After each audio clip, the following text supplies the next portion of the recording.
Bienvenue dans cette nouvelle émission de Deviens photographe. Alors aujourd'hui, comme il fait de plus en plus beau, j'ai pensé à vous, je vais vous apprendre à prendre en photo la Voie lactée.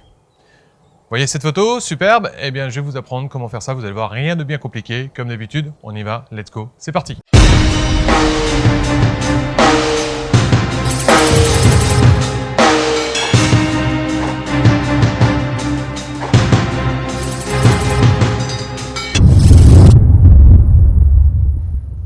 Bienvenue dans cette nouvelle émission de Deviens photographe. Je vous disais, aujourd'hui, nous allons essayer de voir ensemble comment prendre en photo la Voie lactée. Il va faire de plus en plus beau, le ciel va être de plus en plus dégagé, même la nuit, et puis en plus, il fera pas moins 15 la nuit, donc ce sera assez intéressant à prendre en photo.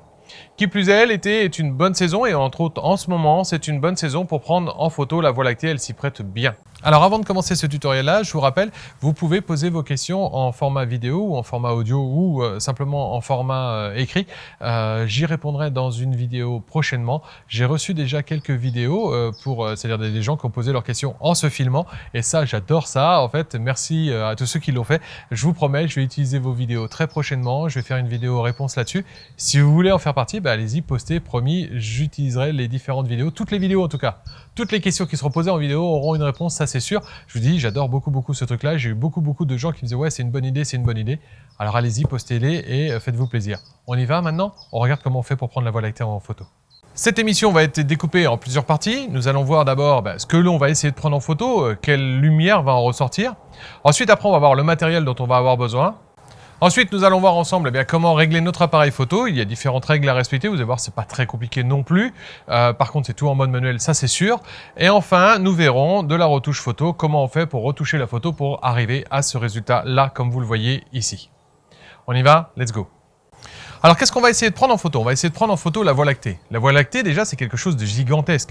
La Voie lactée, c'est 100 000 années-lumière de circonférence. Si vous voulez mettre ça en kilomètres, eh bien, c'est très simple. Vous prenez un 1 et vous lui rajoutez 18 zéros derrière.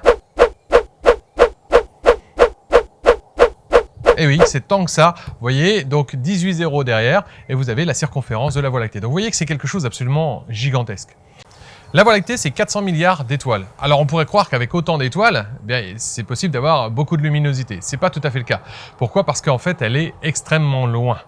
Pour vous donner un ordre d'idée, Proxima Centauri, qui se trouve dans la constellation de Centaure, se trouve à 270 000 fois la distance entre la Terre et le Soleil. Vous voyez que c'est extrêmement loin. Pour vous donner un ordre d'idée, Pluton, qui est l'étoile, enfin la planète, du moins, excusez-moi, la plus lointaine de notre système solaire, lorsque son ellipse l'éloigne le plus du Soleil, elle n'est qu'à 49 fois cette distance. Vous voyez qu'on est très loin, du coup, l'étoile la plus proche est vraiment extrêmement loin. Du coup, ça ne va pas refléter énormément de lumière. Donc, il va falloir essayer d'en capter le plus possible, et pour ça, malheureusement, on va avoir des conséquences sur nos photos. Si vous voulez voir la Voie lactée, déjà il va falloir vous présenter aux bonnes heures et en plus regarder dans le bon endroit. Si vous regardez en pleine nuit, en fait la Voie lactée, vous allez la voir à l'œil nu comme une espèce de faible nuage très léger en fait. Alors plus évidemment le ciel est dégagé, plus vous pourrez la voir. Les problèmes qui peuvent se poser, par exemple moi qui suis en France métropolitaine, déjà la Voie lactée va pas se présenter à l'horizontale comme ça, mais en oblique comme ça ici. Qui plus est, je vais pas la voir en entier. Après, ceci dit, 270 000 années-lumière, ça fait très large, donc du coup, même si on n'en voit pas en entier, c'est pas très grave. Comme vous le voyez ici sur l'animation, le trait rouge représente l'horizon, en fait le cœur de la Voie lactée passe en dessous. Si bien que si vous voulez faire cette photo-là, vous ne pourrez pas, en tout cas en France métropolitaine. Il faudra aller dans l'hémisphère sud, par exemple si vous êtes à La Réunion, à tout hasard, et que vous voulez faire ce genre de photo, ce sera beaucoup plus facile. L'autre problème qui va se poser, c'est l'atmosphère. Premièrement, l'humidité. Si vous pouvez le faire dans le désert, plus ce sera sec et mieux ce sera. Donc, en gros, vous aurez une plus belle visibilité. Pourquoi? Parce que l'humidité, en fait, trouble un peu l'horizon. Du coup, on a moins de facilité. Maintenant, rassurez-vous, la photo que je vous montrais tout à l'heure, je l'ai prise en France métropolitaine et auprès d'une rivière. Donc, vous voyez, dans lequel c'est tout à fait possible tout de même de la faire en photo. Mais si jamais vous pouvez être dans un endroit assez sec, tel que je vous disais le désert, que ce soit au Maroc, au Nevada, au Sahara ou ce que vous voulez, vous pourrez avoir beaucoup plus de facilité pour la prendre en photo. Plus vous serez dans l'hémisphère sud, plus vous l'aurez à l'horizontale, plus vous êtes dans l'hémisphère nord et moins vous l'aurez à l'horizontale. Après, il y a les périodes. Effectivement, là par exemple, je tourne cette vidéo, on approche du 21 juin, la nuit la plus courte de l'année. Résultat des opérations, il va falloir attendre longtemps. Par exemple, hier, le soleil se couchait à 10h45. Il a fallu, excusez-moi, que j'attende après minuit et demi pour que le ciel ne soit plus cramé avec les réglages que j'avais fait pour pouvoir capter la Voie lactée. Vous voyez que du coup, il va falloir attendre pas mal de temps et effectivement, en hiver, c'est bien mieux. Pourquoi? Parce que les nuits étant beaucoup plus longues, vous aurez la nuit beaucoup plus rapidement, du coup, vous aurez plus de facilité et plus de temps pour la prendre en photo. Qui plus est, elle ne fait que passer. Et oui, enfin, elle ne fait que passer. C'est la Terre qui tourne plus exactement. La Voie lactée, et on va dire, est à l'horizontale comme ça, et la Terre, en fait, tourne comme ça. Résultat des opérations, comme vous voyez ici sur le graphique, elle va passer 2 fois dans la journée. On va voir un côté, là je parle pour la France métropolitaine évidemment, on va voir un côté pendant la journée et on va voir l'autre côté pendant la nuit. C'est cette deuxième partie qui va nous intéresser. Alors, quand est-ce que je peux prendre la Voie lactée en photo? Eh bien déjà, il faut qu'elle passe dans le ciel. Déjà, où est-ce qu'elle passe? Quand vous êtes en France métropolitaine, elle va naître au sud-est, elle va passer par le sud et elle va mourir au sud-ouest des points cardinaux, tout simplement. Je vais chercher mes mots, mais sur les points cardinaux, si vous regardez bien. Donc, orientez-vous vers le sud-est, regardez bien, vous allez voir. Alors, si vous avez un horizon totalement plat, vous allez la voir en totalité comme ça. Si, comme moi, vous l'aviez pris entre 2 montagnes, vous la verrez apparaître seulement quand elle va dépasser la montagne, c'est-à-dire un petit peu plus tard. Alors, avant d'aborder le matériel nécessaire, je vais aborder avec vous différentes petites applications que j'utilise moi pour m'aider. Premièrement, quand je cherche un endroit pour prendre la galaxie en photo, je vais déjà chercher donc l'endroit sur Google Earth qui va me permettre de trouver l'endroit, de voir comment c'est orienté et de voir du coup les environs. Si par exemple il y a beaucoup de villes aux alentours, ça ne sert strictement à rien. Vous pouvez trouver sur internet en tapant tout simplement sur Google pollution lumineuse, vous allez trouver des cartes de pollution lumineuse qui vont vous indiquer justement, par exemple lorsque vous êtes en Île-de-France, vous voyez que c'est quasiment impossible d'avoir la Voie lactée parce qu'en fait il y a trop de lumière en Île-de-France. Par contre, si vous vous éloignez des grandes villes, effectivement plus vous serez loin et mieux ce sera. Alors après vous pourrez le prendre en pleine mer, le seul problème c'est qu'en pleine mer ça bouge et vu le temps de pause dont on a besoin, ça va pas le faire non plus. Donc du coup essayez de trouver un endroit vraiment isolé. Si jamais vous pouvez pas, la solution que moi j'ai prise, c'est de prendre en fait entre 2 montagnes. Résultat, on voit moins les lumières des villes qu'il y a autour. Une autre application que j'aime bien, ça s'appelle tout simplement Carte du ciel. C'est gratuit en tout cas sur Android, sur Apple vous regarderez. C'est pas mal, c'est l'animation que vous êtes en train de voir là maintenant. Alors elle me permet de voir exactement à quelle heure, vous voyez, la Voie lactée va passer dans le ciel. Et elle me permet de voir la position. Vous voyez ici la ligne rouge en fait représente l'horizon, c'est-à-dire que ce qui est en dessous, je ne le verrai pas, représente l'horizon que je vais avoir une fois que j'ai déclaré où est-ce que j'étais. Et ensuite, après, vous avez les points cardinaux comme ici le sud et vous voyez qu'elle passe ici. Donc évidemment, elle va tourner pendant toute l'année et c'est à vous de voir, de vous orienter comme il le faut pour essayer de la voir le mieux possible. Plus on va avancer dans l'année, c'est-à-dire si je pars depuis l'été vers l'hiver par exemple, plus elle va se déplacer en fait vers l'ouest. C'est-à-dire qu'au début, elle naît sud-est, après elle va naître au sud vraiment lorsqu'on est en plein hiver et elle va mourir plus à l'ouest bien évidemment. Donc trouvez des endroits qui vont bien avec pour pouvoir avoir la Voie lactée dans les meilleures conditions selon là où vous vous placez. Donc je vous ai Carte du ciel, c'est une petite application que j'ai trouvée qui est vraiment pas mal. Vous voyez, en plus cette animation est sympa. Alors ça saccade un peu parce que les logiciels pour filmer en fait les tablettes sont pas optimales dessus. Donc ça, Carte du ciel, c'est pas mal. Ensuite, sur mon smartphone ou sur la tablette si vous préférez, vous pouvez utiliser une application qui s'appelle Compass. Là en fait, c'est tout simplement compas en anglais. Du coup, vous allez avoir tout simplement une boussole sur votre tablette ou sur votre smartphone selon ce que vous préférez. Donc ça, c'est pas mal quand vous voulez vous placer une fois sur place. Ensuite, une autre application que je vais utiliser, c'est Dovecalc, comme j'en ai déjà parlé dans d'autres vidéos, tout simplement pour pouvoir faire la mise au point sur la distance hyperfocale de façon optimale. Je pense, sans vouloir m'avancer, qu'étant donné qu'on est à plus de 3 années-lumière, à plus de 2 années-lumière, excusez-moi, de la planète la plus proche, qu'on a dépassé la distance hyperfocale. Donc en gros, placez-vous sur la distance hyperfocale, comme je l'expliquais dans ce tutoriel ici, et ensuite vous débrayez, c'est-à-dire en gros vous passez en mode manuel pour faire votre photo. Donc Dovecalc est quelque chose d'assez sympa. Sur Apple, si vous la voulez gratuit, c'est iDovecalc, mais ça je l'ai déjà dit dans plusieurs applications. Et si vous regardez juste en dessous là, vous avez le lien pour aller sur mon blog où il y a toutes les références et tous les liens en fait vers les applications Android et Apple que je viens de vous citer ici. Maintenant, abordons le matériel qu'il va falloir utiliser. Maintenant, abordons le matériel nécessaire. Alors, évidemment, comme je vous disais tout à l'heure, comme on ne voit pas beaucoup de lumière, vous vous en doutez, ça va être des temps de pause assez longs. Du coup, trépied obligatoire. Là, je ne peux pas vous montrer les trépieds que j'utilise pour la bonne raison, c'est qu'ils sont sous mes appareils photo. Donc du coup, je ne peux pas vous les montrer. Alors, j'ai deux trépieds très solides et qui en plus sont suffisamment hauts. Du coup, je n'ai pas besoin du tout de sortir la tige centrale, ce qui fait que c'est beaucoup plus stable même s'il y a du vent. Vous voyez par exemple là, en ce moment, il y a du vent et vous voyez que l'appareil photo ne bouge pas malgré que je suis en train de filmer. Eh bien, ça, essayez de prendre un trépied vraiment assez sympa. Sinon, si jamais vous avez un trépied qui n'est pas très haut, mettez-le bas, mais ne sortez pas la tige centrale. Vous serez obligé de vous asseoir ou de vous accroupir à côté pour régler votre appareil photo. De toute façon, une fois qu'il est réglé, vous verrez, vous n'aurez plus beaucoup à y toucher, donc c'est pas encore trop grave. Donc faites attention, vos trépieds obligatoires. Matériel obligatoire aussi, au-delà des trépieds, c'est la télécommande. Vraiment, c'est quelque chose de primordial.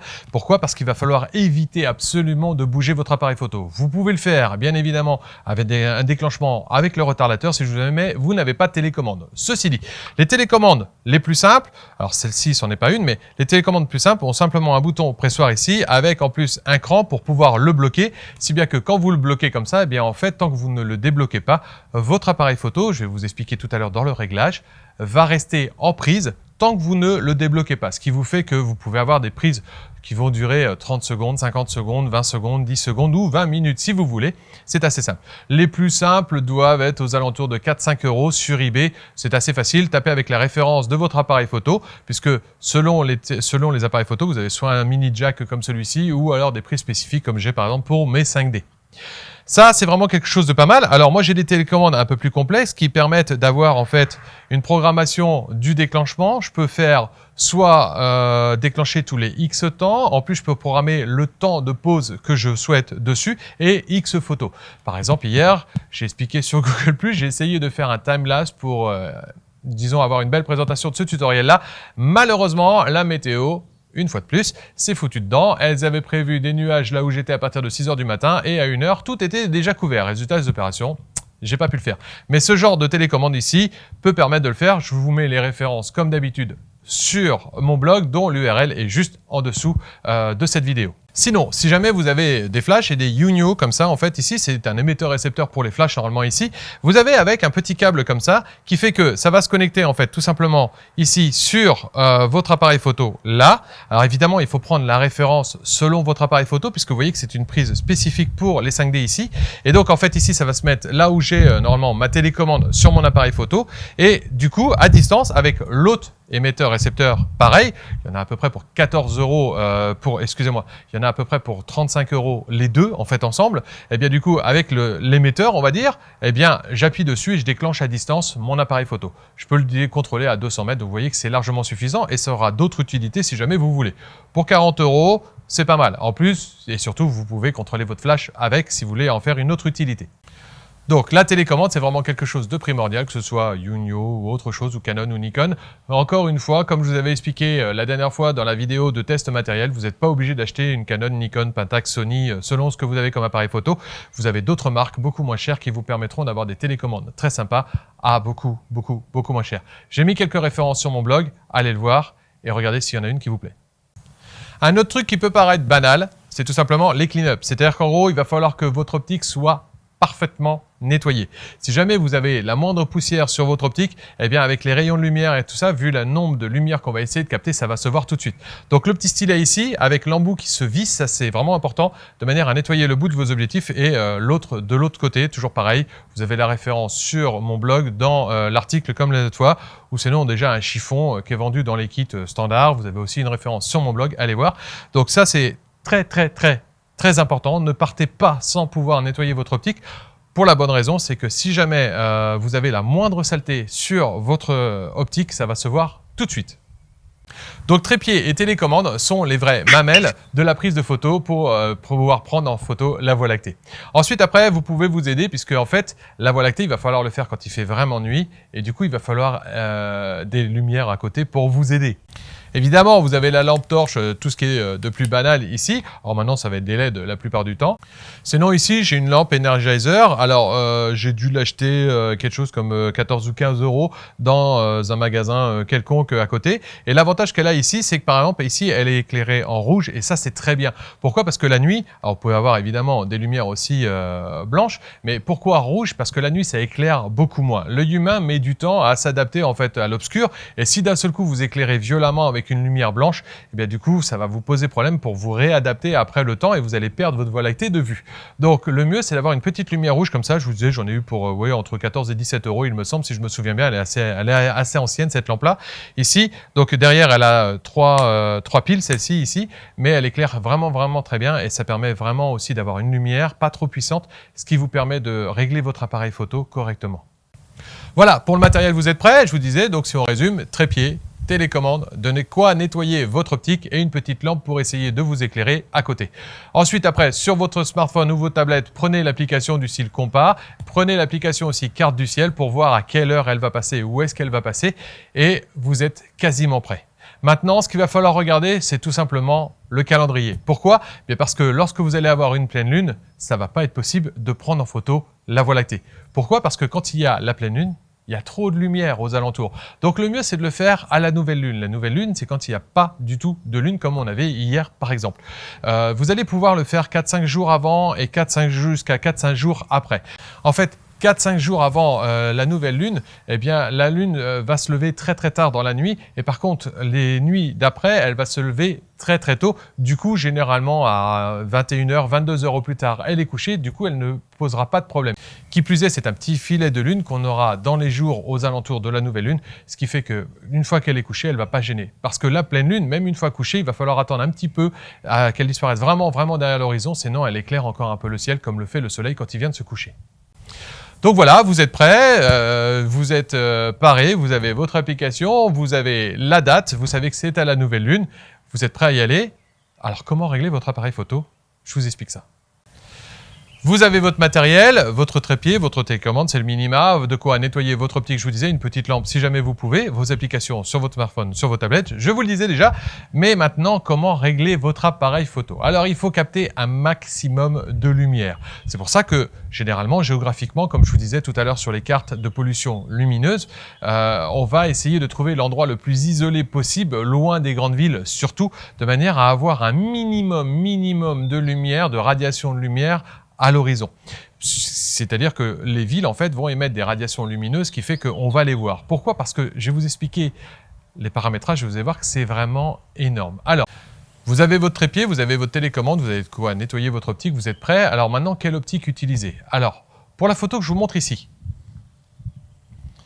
j'ai utilisé cette optique-là, c'est un 8-15 f4 de chez Canon, donc en gros il ouvre à f4 maximum de chez Canon. Il m'a permis d'avoir vraiment un horizon très large, puisqu'en plus c'est sur des full frame que je l'ai monté, c'est en gros des pleins formats, c'est-à-dire que c'est vraiment du 10 mm, je l'ai réglé sur 10 mm en fait pour prendre la photo dont je vous montrais tout à l'heure. Résultat, en 10 mm, pour vous donner un ordre d'idée, je vois plus que 180 degrés, puisque 15 mm sur un plein format correspond à 180 degrés. 10 mm sur un APS-C, et je vous renvoie vers le tutoriel où j'ai expliqué les différences entre les APS-C et les pleins formats. Et du coup, 10 mm sur un APS-C correspond à peu près à 180 degrés. Entre 8 et 10 mm, vous avez du 180 degrés. Donc, c'est une optique le plus large possible. Je vous disais, 270 000 années-lumière, c'est très large. Donc, du coup, elle va prendre pratiquement la totalité du ciel. Donc, si vous préférez, essayez d'avoir un maximum de largeur, donc les optiques les plus larges possibles. Non seulement les plus larges possibles, mais qui ouvrent le plus possible aussi. Par exemple, si vous avez le standard 18-55, ouvrez au maximum à 3,5, vraiment le plus possible. Et en 18 mm, déjà, vous aurez un optique assez large, de manière à capter au maximum la largeur de la Voie lactée. Donc, n'hésitez pas, prenez le plus large possible et le plus ouvert possible. J'ai pris aussi cette photo ici avec le 24-70 f2.8 de chez Canon toujours. Très bonne optique, très lumineuse. Et résultat des opérations, ça me permet de gagner largement en luminosité puisque je vous rappelle, entre f2.8 et f4 sur le 8-15, eh bien en fait, avec celui-ci, je capte 2 fois plus de lumière. La différence, c'est ça, c'est qu'au lieu d'avoir du 10 mm, j'ai du 24 mm le plus large. Alors, comment régler votre appareil photo? Comme je l'ai expliqué dans le RAW, dans le JPEG de cette vidéo ici, vous savez que nos appareils photo en fait vont maximiser les hautes lumières, c'est-à-dire que l'œil humain est plus attiré vers les hautes lumières. Par contre, l'appareil photo a plus de mal à capter les hautes lumières. Résultat des opérations, on va stocker un maximum d'informations dans les hautes lumières. Donc, il vaut mieux que vous caliez votre histogramme à droite plutôt qu'à gauche. En gros, il faut essayer d'exposer le plus possible. Alors évidemment, pas tant que c'est cramé. On va dire qu'il faut être borderline si vous pouvez être à droite. Alors, ce n'était pas forcément le cas sur les photos que je vous ai montrées tout à l'heure. Il y en a quelques-unes comme celle-ci où j'étais pas loin de la droite, mais il faut être le plus à droite possible. Donc, comment faire? Déjà, je vous disais tout à l'heure, ouvrez au maximum. Ça, c'est vraiment le principal. Maintenant, pour le temps de pause, il va falloir vous appliquer une certaine loi. C'est ce qu'on appelle la loi du 500. C'est-à-dire qu'en vrai, il va falloir que vous divisiez votre distance focale, enfin 500 par votre distance focale. Par exemple, si je suis en 10 mm comme la photo que je vous montrais tout à l'heure, eh bien 500 divisé par 10 peut mettre pendant 50 secondes de pause.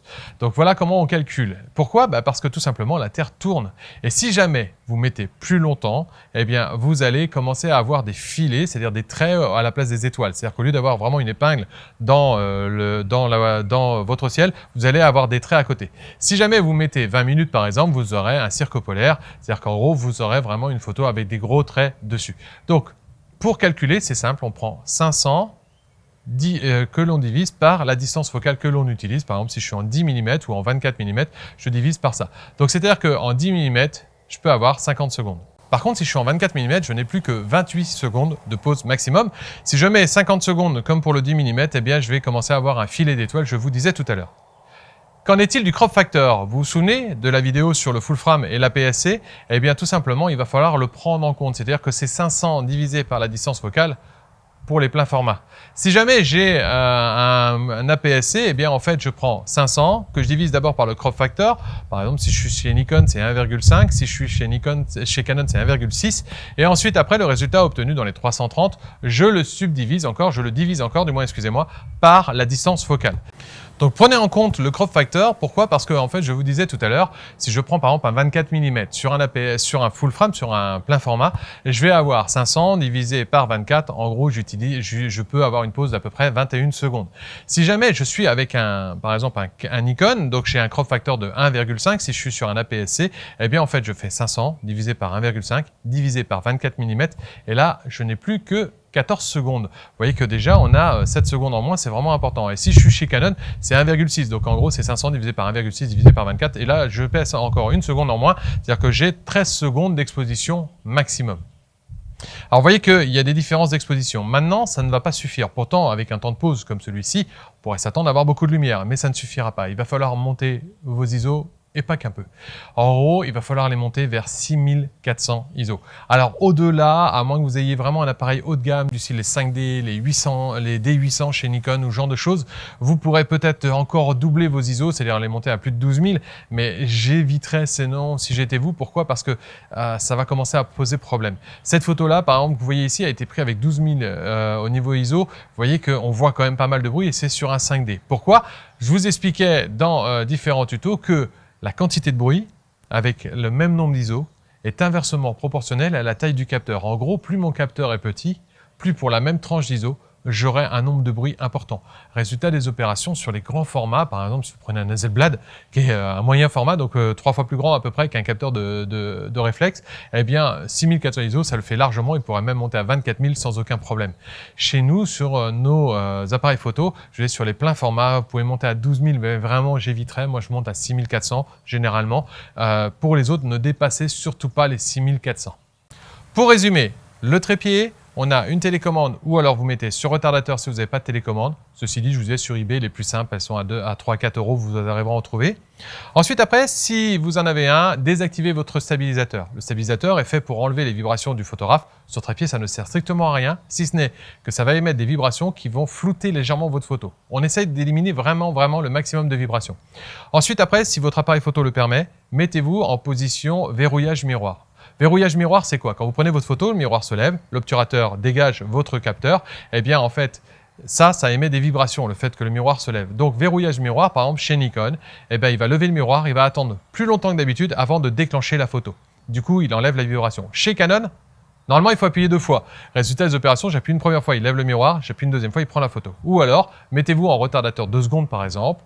Quand vous allez appuyer, il va lever le miroir et 2 secondes après, il va prendre la photo. Si vous avez une télécommande qui détermine le temps de pause, mettez pas 50 secondes pour 50 secondes de pause, mais 52 secondes. Du coup, Il lève le miroir, il attend 2 secondes, il prend 50 secondes de pause avec derrière. Donc ça, en fait, c'est pour éliminer vraiment un maximum de vibrations. Ensuite, après, pour le réglage de l'appareil photo, en mode manuel, c'est obligatoire.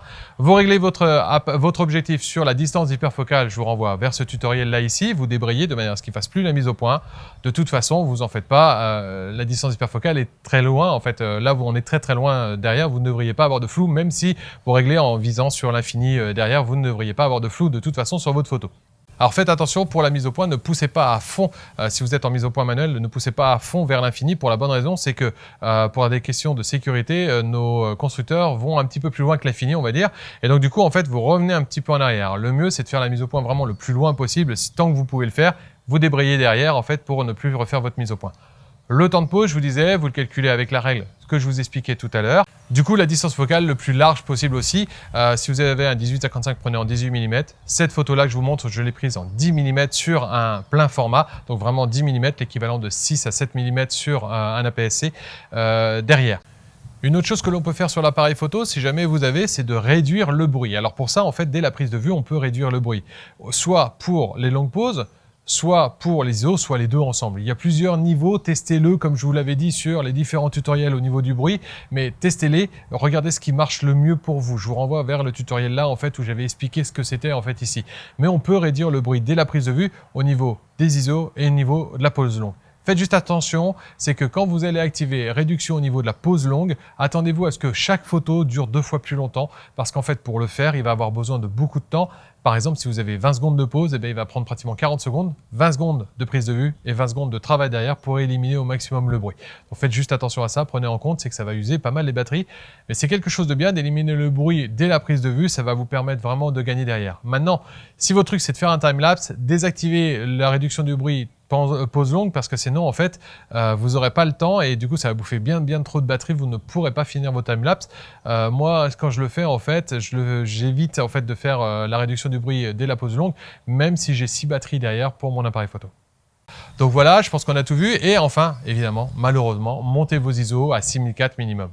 Avec tout ça, quelle photo vous allez obtenir? Ben, vous allez obtenir ça. Vous voyez que ce n'est pas tout à fait la photo que je vous ai présentée tout à l'heure. Alors là, il va falloir maintenant passer à la retouche et c'est ce que je vais vous expliquer maintenant. Vous avez fait votre séance photo, vous revenez avec vos photos, vous êtes content, mais voilà ce que vous avez sur vos photos. Alors comment on fait pour obtenir le résultat que je vous montrais tout à l'heure? Il va falloir retoucher vos photos. Pour ça, moi je vais utiliser Lightroom, vous pouvez le faire sur beaucoup d'autres logiciels, Photoshop évidemment. Je vous rappelle encore une fois, le module de développement Lightroom se trouve aussi sur Camera Raw. Donc si vous avez Photoshop seulement sans Lightroom ou Photoshop Element, vous avez Camera Raw, donc vous pouvez faire exactement la même chose avec Camera Raw que ce que je vais vous montrer là maintenant. Ensuite après, vous pouvez le faire sur n'importe quel autre logiciel capable de le faire. Par exemple, DxO s'en sort extrêmement bien et même voire mieux pour la récupération des basses lumières et pour la récupération au niveau des ISO que Lightroom.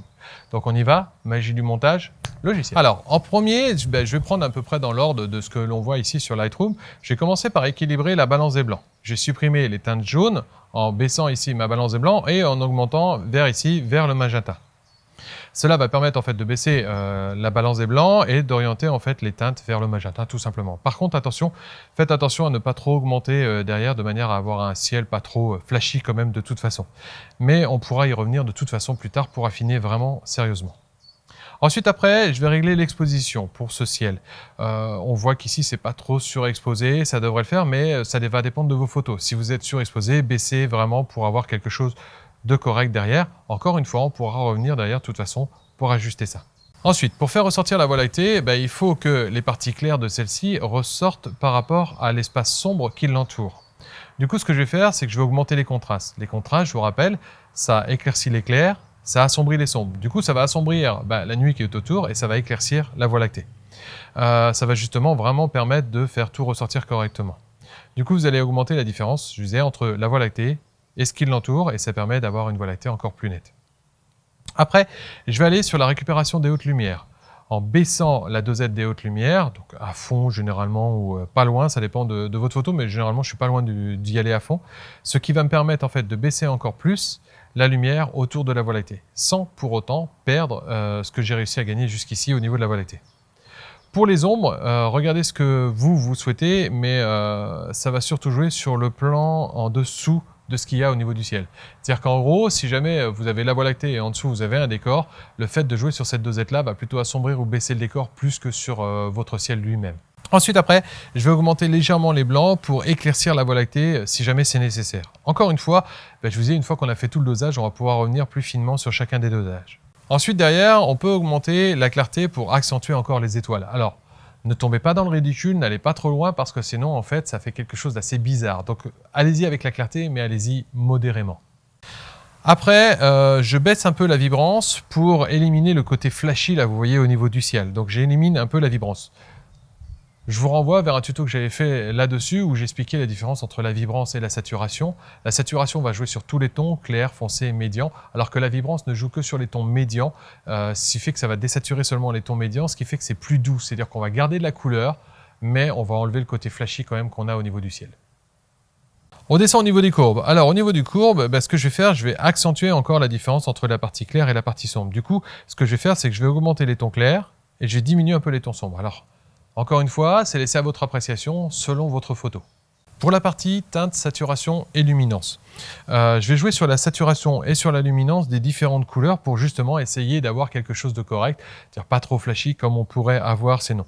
Donc très souvent, on va jouer sur le jaune, on va jouer sur le rouge et sur le bleu pour avoir quelque chose de correct. Vous pouvez augmenter un petit peu le bleu si vous trouvez que c'est trop fade, sinon baissez-le un peu si jamais c'est trop flashy. Pareil pour tout ce qui est jaune autour. Juste un truc, faites attention, si vous désaturez à fond juste une couleur, ça va se voir. C'est-à-dire qu'on va avoir un noir et blanc et vraiment une strate, on va dire, de couleurs juste autour. Dans la partie détail, alors vous pouvez augmenter le gain si vous le désirez, mais allez-y tranquillement, vraiment doucement, sans quoi vous allez vraiment abîmer la photo. Zoomez sur la photo, c'est le mieux en fait avant de travailler là-dessus, pour bien voir du coup les modifications que vous allez appliquer ici. Jouez avec le masquage de manière à ne gagner que sur les parties intéressantes. Ici évidemment, le ciel. Donc vous augmentez de manière à ce qu'en appuyant sur la touche Alt, vous ne voyez en fait que le ciel au niveau du masquage. Après, je vais descendre au niveau de la réduction du bruit. Donc comme on l'a vu tout à l'heure, pour la réduction du bruit, comme il est déjà activé sur l'appareil photo, faites attention à ne pas trop pousser en fait la réduction du bruit sur la Lightroom. Oui, qu'est-ce que c'est que le bruit? On l'a vu dans ce tutoriel-là, il y a le bruit de chrominance. Alors ça, du coup, vous pouvez le réduire, comme on l'a vu dans le tutoriel. Je vous renvoie vers ce tutoriel-là. Ça va permettre de réduire les points rouge, vert, bleu en fait qui apparaissent, qui ne sont pas normaux. Par contre, faites attention, réduire le bruit, par contre, de luminance, c'est-à-dire en gros supprimer pas mal de points blancs, vous allez perdre énormément d'étoiles. Bah oui, les étoiles, c'est juste du point blanc. Donc même s'il a un algorithme assez performant qui est censé, on va dire, calculer ce qui est du bruit et ce qui n'est pas, quand vous prenez les étoiles, ne diminuez pas trop le bruit, sinon vous allez perdre énormément d'étoiles. Alors à moins que vous soyez astronome, mais sinon c'est pas trop un problème d'avoir un peu de bruit à la place des étoiles. Donc faites attention au niveau du bruit, ne poussez pas trop, d'accord? Puisque la réduction du bruit, moi je vous dis, je l'active déjà sur mes boîtiers, donc ça permet déjà de diminuer, mais sinon vous allez perdre vraiment beaucoup d'étoiles derrière. Alors je vous disais, pareil, zoomez sur la photo avant de travailler au niveau du bruit pour voir en fait ce que vous allez supprimer, mais allez-y vraiment avec parcimonie.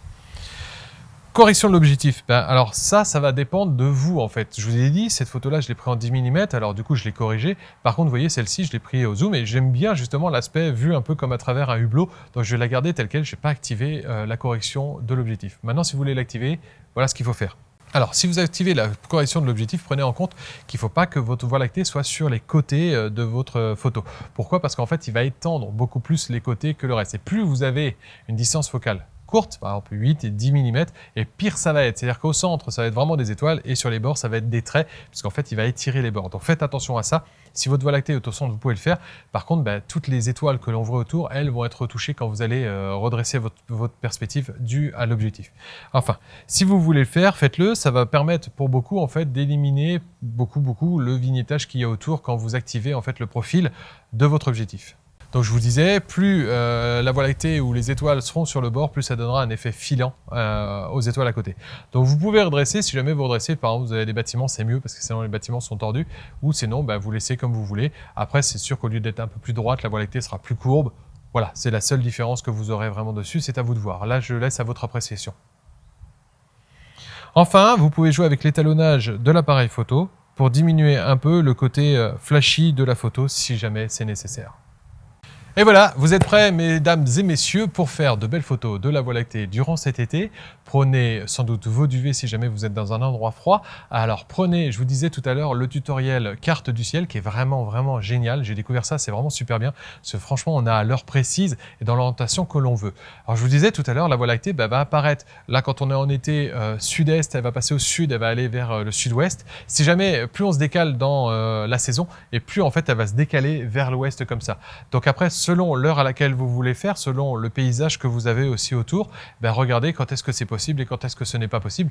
Sinon, changez peut-être d'endroit pour pouvoir prendre votre photo. Alors évidemment, le grand avantage, si jamais vous êtes par exemple en Seine-Saint-Denis, même si vraiment la pollution lumineuse est vraiment encore très importante dans cette région-là, je vous disais toute la région Île-de-France, c'est vraiment dommage, mais ça va être très dur de le faire. Il va falloir vous exiler, profiter de vos vacances à la limite, passer une nuit blanche dans le noir. Pas très logique ce que je viens de dire là, mais passer une nuit blanche à prendre la Voie lactée, vous verrez que ça vous fera plaisir en tout cas d'avoir de belles photos comme ça, c'est assez sympa à côté. Si jamais vous êtes dans le désert, si jamais vous êtes dans l'hémisphère sud, entre autres, si tu es à La Réunion, prends des photos et envoie-nous-les sur le groupe Google+, je vous disais tout à l'heure. Un dernier petit truc pour régler votre appareil photo, c'est qu'ici, en fait, avec l'œilleton, ce que vous pouvez faire, alors chez Canon, on a ce petit caoutchouc-là qui va se mettre ici, en fait. C'est-à-dire qu'en gros, vous enlevez ici le viseur ici, et vous mettez ici le caoutchouc à la place ici, qui va tenir ici, et qui va boucher ici l'obturateur, de manière à ce que aucune lumière ne rentre derrière. C'est un truc tout bête, mais franchement, ça va vous aider. Qui plus est, une fois que vous aurez réglé avec un plan très large, et que vous aurez réglé la mise au point, vous n'avez plus vraiment besoin de regarder dans l'œilleton. Regardez le résultat derrière sur votre écran, ça suffira amplement. Faites attention à vos batteries, le fait de monter les ISO, le fait d'avoir des temps de pause très longs et le fait de regarder vos photos sur vos écrans fait que du coup vous allez bouffer beaucoup de batterie. Alors si vous voulez faire des timelapses, je vous conseille d'aller voir sur mon blog là. L'URL est juste en dessous, j'ai mis 2 timelapses de quelqu'un qui a fait ça dans le Nevada, c'est pas les miens mais c'est vraiment magnifique. Pour vous donner un ordre d'idée, pour juste avoir la Voie lactée qui passe comme ça pendant 5 secondes, c'est 150 photos, si vous voulez sur 10 secondes c'est 300 photos, mais c'est environ 6 heures de temps. Prévoyez 6 heures de temps. Le seul problème, si vous le faites sur 6 heures de temps, ça ne va pas être possible en été, surtout aux alentours du 21 juin, parce que les nuits sont trop courtes. Il va faire trop jour jusqu'à minuit et demi, et il va faire trop jour à partir de 3 heures du matin. Donc en gros, vous avez 2h30, 3 heures maximum, on va dire, dans ces environnements-là. Par contre, au mois de février, ça marche très bien. Vous pouvez le faire au mois de décembre ou au mois de février. Prévoyez juste un duvet moins 40 degrés si jamais vous restez dehors avec pour prendre votre photo. Si vous faites ça, ne prévoyez pas de jeux vidéo par exemple à côté sur une tablette ou n'importe quoi parce que du coup vous allez émettre des radiations lumineuses qu'il faut éviter.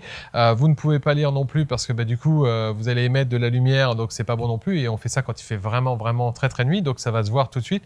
Donc vous ne pouvez rien faire pendant ce temps-là, je suis désolé. Si ce n'est compter les étoiles peut-être, si vous voulez vous le faire. Le premier qui arrive, vous m'envoyez le résultat.